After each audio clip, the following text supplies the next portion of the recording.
آج کا عنوان ہے بے شک یہ بہت بڑی آزمائش تھی۔ عرب کی تہذیب میں بیان کیا جا چکا ہے کہ عرب میں بیٹے کی قربانی سب سے عظیم قربانی سمجھی جاتی تھی۔ اپنی خواہش سے بھی بیٹا قربان کرنا آسان نہیں تھا۔ اس موقع پر بڑے بڑے بہادر کانپنے لگتے تھے۔ یہ لمحات نہ تو باپ کے لیے آسان ہوتے نہ بیٹے کے لیے، اور ماں تو سوچا کرتی تھی کہ میں اس لمحے سے پہلے مر کیوں نہیں گئی۔ انسان کو خدا کی راہ میں قربان کر دینا اس زمانے میں پایا جاتا تھا۔ آج کے دور میں ہمیں یہ بات بڑی عجیب اس لیے محسوس ہوتی ہے کہ اللہ کریم نے اس بات سے منع کر دیا، بیٹے یا بیٹی کی قربانی نہیں کی جا سکتی۔ اسماعیل کی عمر 13 سال ہوئی تو ان کے والد اللہ کے نبی ابراہیم فلسطین سے ان کے پاس آئے۔ اس وقت ابراہیم کی عمر 99 سال تھی۔ حتمی طور پر دونوں کی عمر کے متعلق معلوم نہیں ہو سکا۔ ابراہیم نے اپنے بیٹے سے کہا، میں نے ایک خواب دیکھا ہے کہ میں تمہیں ذبح کر رہا ہوں۔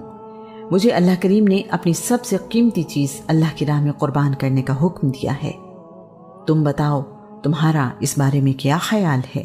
تصور کریں کہ ایک بوڑھے باپ کو اپنے بیٹے کی قربانی کا حکم دیا جا رہا ہے، اس وقت جبکہ اس باپ کی اور کوئی اولاد نہیں ہے۔ یہ کیسی آزمائش تھی اللہ کے نبی کے لیے۔ اسماعیل نے نہایت ادب کے ساتھ جواب دیا، ابا جان، آپ کو جس بات کا حکم دیا گیا ہے آپ اسے پورا کریں۔ اللہ نے چاہا تو آپ مجھے صبر کرنے والوں میں سے پائیں گے۔ اللہ کا برگزیدہ نبی اپنے بیٹے سے کس معاملے میں رائے لے رہا ہے؟ جان کی قربانی کے لیے۔ بیٹا بھی آنے والے وقت کا نبی ہے۔ جواباً عرض کی، ابا جان، جیسے آپ کا حکم۔ یہ فیضان نظر تھا یا کہ مکتب کی کرامت تھی؟ سکھائے کس نے اسماعیل کو آداب فرزندی؟ کیا اسماعیل باپ کے حکم کا ادب کسی درس گاہ سے سیکھ کر آئے تھے، یا ان کے والد کی نظر کا کمال تھا جو سب سیکھ گئے؟ کیا یہ کہنا آسان ہے؟ کیا یہ سننا آسان ہے؟ کیا اکلوتے بیٹے کو قربان کرنا آسان ہے؟ کیا قربان ہونے کے لیے تیار ہونا آسان ہے؟ قربان کرنے کا حکم اس وقت دیا جا رہا ہے جب بیٹا نوجوانی میں داخل ہو چکا ہے۔ اللہ کریم کے الفاظ میں، جب وہ اپنے باپ کے ساتھ دوڑنے کے قابل ہوا۔ اپنے باپ کی اکلوتی اولاد ہے، باپ کی آخری عمر کا سہارا ہے، جس کے لیے ابراہیم نے اللہ کریم سے دعا مانگی۔ اللہ کریم نے اس دعا کے جواب میں انہیں ایک نرم دل بیٹے کی خوشخبری دی۔ بعد کے زمانے میں سیدہ سارہ سے اللہ کے نبی اسحاق پیدا ہوئے۔ اللہ کا پیارا بننا آسان نہیں۔ جتنا کوئی اللہ کے قریب ہوتا ہے اسے اتنی ہی زیادہ آزمائشیں دیکھنا پڑتی ہیں۔ ابراہیم نے چھری لی اور بیٹے کو لے کر دور وادی مینا، اسی وادی میں جہاں حج کے دنوں میں حاجی قیام کرتے ہیں، چلے آئے۔ مینا کی وادی مکہ سے 7 کلومیٹر دور شمال مشرق میں واقع ہے۔ یہ 7 کلومیٹر اس وقت طے کرنا کتنا بھاری ہوگا؟ یہ 7 سمندر طے کرنے سے کم نہ تھا۔ ہر قدم اٹھانا مشکل تھا۔ اللہ کریم نے اس کو اپنے حرم کی حد مقرر کر دیا۔ شیطان، جس نے آدم کو سجدہ کرنے سے انکار کیا اور دعویٰ کیا تھا کہ میں اللہ کے بندوں کو گمراہ کروں گا، اسی لمحے کے انتظار میں تھا۔ اس نے سوچا کہ اللہ کے نبی پر وار کرنے کے لیے اس سے بہتر موقع ہاتھ نہیں آئے گا۔ ابراہیم کے کان میں سرگوشی کی، یہ تو صرف آپ کا خیال ہے، کوئی حکم نہیں۔ بھلا کوئی بیٹا بھی قربان کرتا ہے؟ آپ کا تو بیٹا بھی ایک ہی ہے، بڑھاپے میں اولاد ملی ہے، سعادت مند اور خوبصورت اکلوتا بیٹا۔ ایسا نہ کریں، ابھی بھی وقت ہے، رک جائیں۔ یہ ایک خواب تھا، حکم تو نہیں۔ شیطان کا وار تھا تو بہت سخت، لیکن اللہ کے نبی ابراہیم کے ارادوں اور رب پر ان کے ایمان کو ختم نہ کر سکا۔ ابراہیم نے شیطان کو دھتکارا اور ایک کنکر اسے مارا۔ شیطان نے جب دیکھا کہ ابراہیم کو اللہ کریم کی رحمت نے مجھ سے محفوظ رکھا ہے تو اس نے اپنی سوچ کے مطابق آسان نشانہ ڈھونڈا۔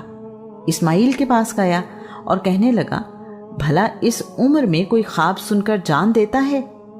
ابھی تو تمہاری لمبی زندگی باقی ہے، جوانی تو ابھی تم نے دیکھی بھی نہیں، تمہیں مجھ جیسا ہمدرد نہیں ملے گا، اچھا موقع ہے یہاں سے بھاگ جاؤ۔ باپ کبھی بیٹوں سے ناراض نہیں رہتے، کچھ دن بعد سب ٹھیک ہو جائے گا۔ اسماعیل بھی شیطان کے بہکاوے میں نہ آئے اور شیطان کو ایک کنکری اٹھا کر ماری۔ دونوں طرف سے مایوس ہونے کے بعد اسے خیال آیا کہ ماں کی بچوں سے محبت دنیا کی ہر چیز سے زیادہ کمزور ہے، مجھے سیدہ ہاجرہ کو بہکانا چاہیے۔ ماں اپنے بچوں کی حفاظت اور زندگی کے لیے سب کچھ بھول جاتی ہے۔ سیدہ ہاجرہ اپنے بیٹے کی محبت اور فکر میں ننگے پاؤں بھاگ رہی تھی۔ ہاجرہ کی ممتا تو پہلے ہی تڑپ رہی تھی، ان کا دل اس پریشانی میں ڈوبا ہوا تھا۔ اکلوتا بیٹا، بڑھاپے کا سہارا، حسین و جمیل، سعادت مند، بھلا میرا رب مجھے کہاں تک آزمانا چاہتا ہے؟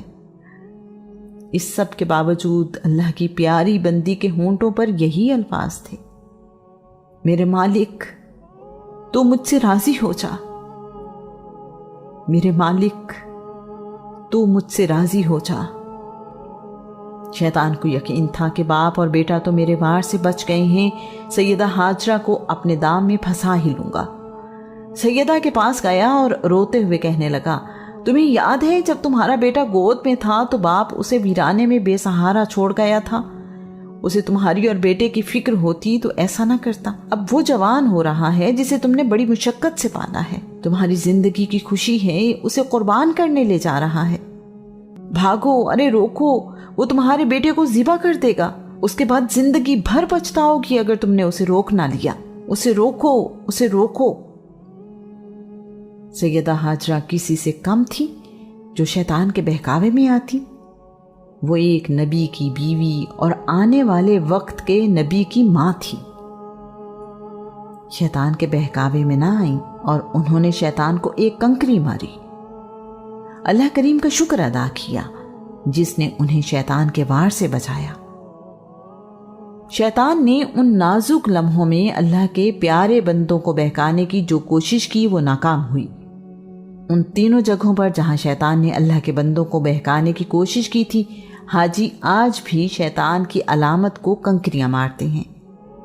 اللہ کا وعدہ ہی سچا ہے کہ اللہ کے نیک بندے شیطان کے بہکاوے سے محفوظ رہیں گے۔ ابراہیم نے اپنی آنکھوں پر پٹی باندھی تاکہ چھری چلاتے ہوئے کہیں ہاتھ بیٹے کی محبت میں رک نہ جائے، ایسا نہ ہو کہ اللہ کریم کے حکم کی تعمیل نہ ہو سکے۔ اسماعیل کو ماتھے کے بل زمین پر لٹایا اور چھری چلا دی۔ اتنے میں غیب سے آواز آئی، تم نے اپنا خواب سچا کر دکھایا۔ ابراہیم نے اپنی آنکھوں سے پٹی ہٹائی تو دیکھا کہ بیٹے کی جگہ ایک مینڈھا قربان ہوا پڑا ہے۔ اسماعیل پاس کھڑے ہیں، انہیں کوئی نقصان نہیں پہنچا۔ ابراہیم، تم نے اپنا خواب سچ کر دکھایا، ہم نیک لوگوں کو ایسا ہی بتلا دیا کرتے ہیں۔ بے شک یہ بہت بڑی آزمائش تھی۔ اللہ کریم فرماتا ہے، ہم نے ایک بڑی قربانی کو اسماعیل کا فدیہ بنا دیا۔ ابراہیم اس امتحان میں بھی کامیاب ہوئے تو اللہ کریم نے اعلان فرمایا، بعد میں آنے والوں کے لیے ہم نے ابراہیم کا ذکر خیر بلند کر دیا۔ اللہ کریم نے اپنے پیارے بندے سے خوش ہو کر کہا، ابراہیم پر سلام ہو۔ یہ آزمائش اتنی بڑی تھی کہ اس میں کامیابی پر اللہ کریم نے ابراہیم پر سلام بھیجا۔ اللہ کے نبی ابراہیم کی عظمت دیکھیں کہ کائنات کا مالک اپنے بندے پر سلام بھیج رہا ہے۔ مسلمان اس واقعے کی یاد میں سنت ابراہیمی ادا کرتے ہوئے آج بھی 10 ذی الحجہ عید الاضحیٰ پر جانوروں کی قربانی کرتے ہیں۔ اس واقعے کے بعد ابراہیم مکہ سے فلسطین واپس چلے گئے۔ اسماعیل مکہ میں ہی قیام پذیر رہے۔ ان کی شادی بنی جرہم قبیلے میں ہوئی۔ ان کی بیوی کا نام رعلہ بنت مزاز بنت عمر جرہمی ہے۔ اللہ کریم نے اسماعیل کو 12 بیٹے اور 1 بیٹی عطا فرمائی۔ بیٹی کا نام نسمہ ہے۔ نسمہ کی شادی اللہ کے نبی اسحاق کے بیٹے عیسو سے ہوئی۔ ان کے 3 بیٹے ہیں جن کے نام روم، فارس اور اشبان رکھے گئے۔ اسماعیل کے بیٹوں کے نام یہ ہیں: نابت، قیدار، ادبیل، میشا، مسمع، داما، ماس،